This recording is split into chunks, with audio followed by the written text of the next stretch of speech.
Olá, que a graça do Senhor Jesus esteja com você mais uma vez. Prontos estamos para continuar aqui a nossa meditação e obrigado por sua companhia, obrigado por sua colaboração nas suas orações e no seu compartilhar desse vídeo com outras pessoas. Continue assim fazendo. Não se esqueça de se inscrever caso ainda não tenha feito e ao final de deixar o seu gostei. Transmitindo a palavra de Deus. Quero dizer para você que homens e mulheres se levantaram contra a palavra de Deus no passado. Eu digo mais, impérios, reis, imperadores, tiranos se levantaram contra a palavra de Deus. Todos passaram e a palavra de Deus seguiu vencendo, porque ela é a palavra de Deus.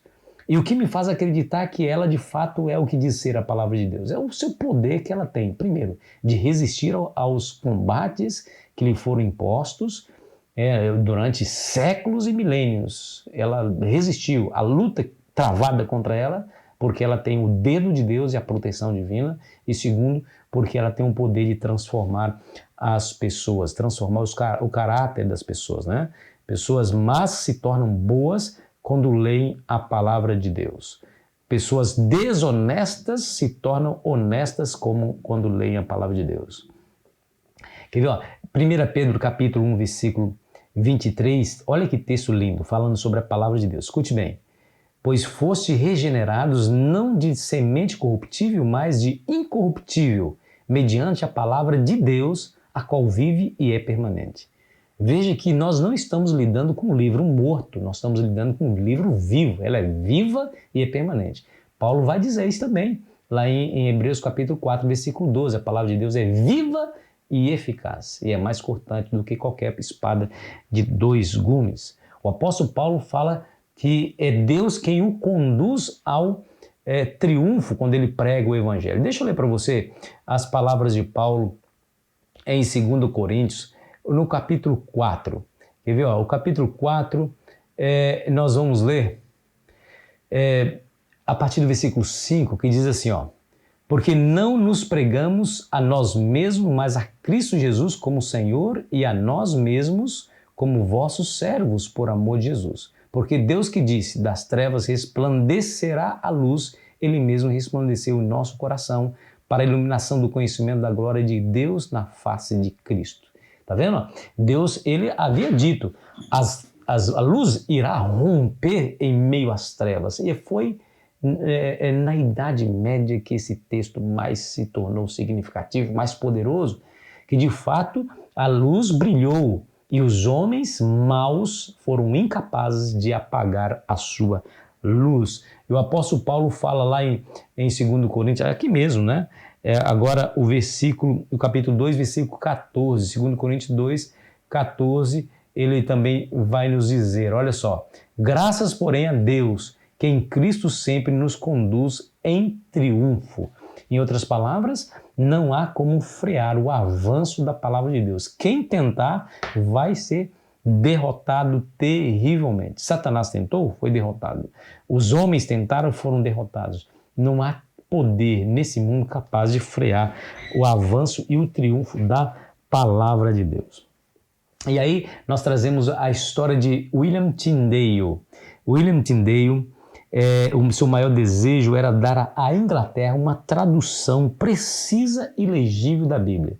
E ele se pôs, a traduzir a Bíblia das suas línguas originais para o inglês e corrigir alguns erros que ele encontrou na tradução de Wycliffe, cerca de 140 anos depois. 140 anos antes, Wycliffe traduziu a Bíblia para o inglês e depois ele empreendeu uma obra de tradução e foi responsável por corrigir alguns erros da tradução de Wycliffe, Ele também foi preso, foi julgado.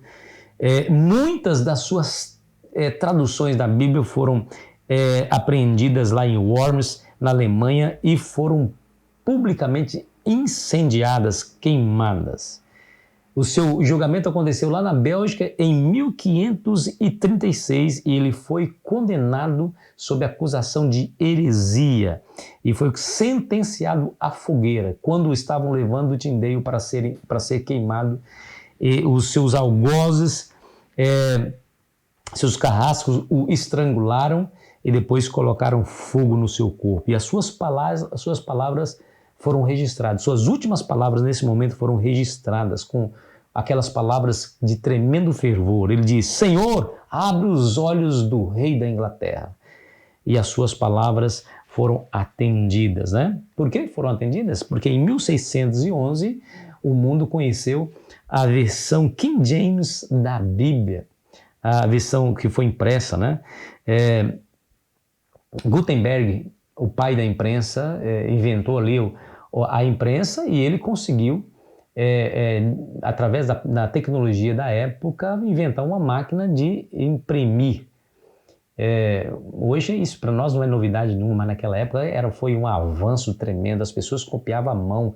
Agora ele conseguiu, através do prelado, fazer uma máquina capaz de traduzir, quer dizer, de imprimir páginas inteiras. Que coisa extraordinária! Rapidamente livros eram impressos. A Bíblia foi o primeiro exemplar que Gutenberg imprimiu. E a Bíblia que ele imprimiu foi a King James Version, em 1611. Guarda essa data, 1611 foi o ano em que a King James Version foi impressa.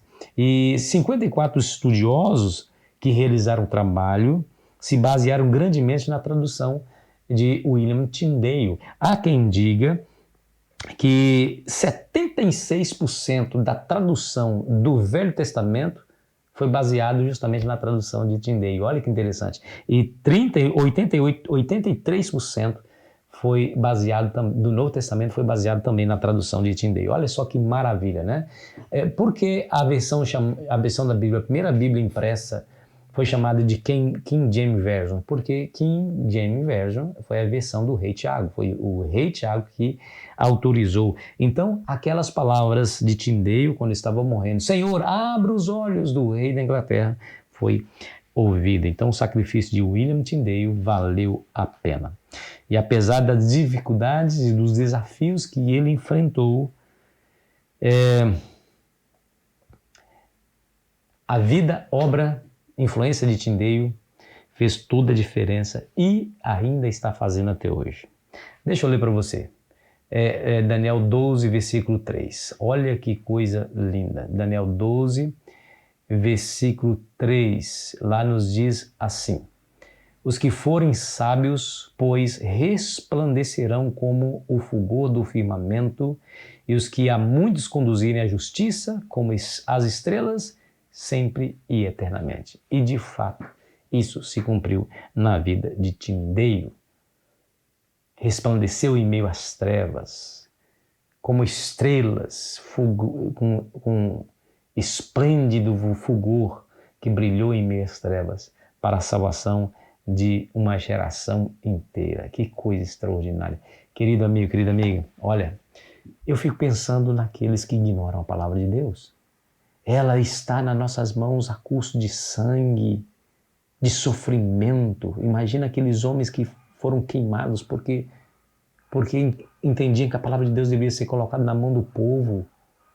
E eu fico pensando, nós temos a Bíblia de maneira fácil, eu posso lê-la a qualquer momento, mas eu a ignoro, ou eu ignoro a importância dela ser pregada, ensinada nas pessoas. Gente, pelo amor de Deus, eu e você, nós não podemos ser tão traidores assim do legado que nos deixou os antepassados. Eles deram a vida para que a Bíblia fosse traduzida para a sua língua e pudesse ser colocada na mão do povo, e nós precisamos agora tomar essa tocha nas mãos e seguir o seu exemplo de pregação do Evangelho. Querido amigo, querida amiga, hoje Deus vai colocar na sua frente alguém para você pregar o Evangelho. Não se furte ao seu dever. Pregue, ensine a Bíblia.